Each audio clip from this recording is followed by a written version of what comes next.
জাবিতে manner শেখানো নামে ragging ১২ শিক্ষার্থী আটক। আমাদের ম্যানার্স শেখানোর নামে বিভিন্নভাবে শারীরিক এবং মানসিকভাবে নির্যাতন করা হয়। জাহাঙ্গীরনগর বিশ্ববিদ্যালয়ের ইতিহাস বিভাগের নবীন শিক্ষার্থীদের গভীর রাতে ডেকে নিয়ে ম্যানার শেখানোর নামে র্যাগিংয়ের অভিযোগ উঠেছে। র্যাগিং দেওয়া অবস্থায় তাদেরকে দেখতে পাই যে তারা এই রাত ২টার সময় গভীর জঙ্গলে শিক্ষার্থীদেরকে বিভিন্নভাবে মানসিক এবং শারীরিকভাবে হেনস্থা করে ম্যানার শেখানোর নামে।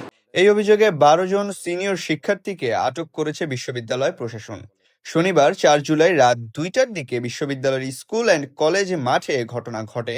ভুক্তভোগীদের অভিযোগ, তাদের বাবা মাকে নিয়ে অশালীন ভাষায় গালাগাল, কান ধরে দাঁড় করিয়ে রাখা এবং মানসিক ও শারীরিকভাবে হেনস্থা করা হয়। খবর পেয়ে জাকসুর নেতারা ও প্রক্টোরিয়াল টিম ঘটনাস্থলে পৌঁছে শিক্ষার্থীদের উদ্ধার করেন। পরে অভিযুক্তদের নিরাপত্তা অফিসে নেওয়া হলে তারা লিখিতভাবে র্যাগিংয়ের ঘটনা স্বীকার করেন। সহকারী প্রক্টর অধ্যাপক ডক্টর আব্দুর রাজ্জাক জানান, বিষয়টি প্রক্টোরিয়াল বডির সভায় উপস্থাপন করা হবে এবং সিদ্ধান্ত অনুযায়ী প্রয়োজনীয় ব্যবস্থা নেওয়া হবে।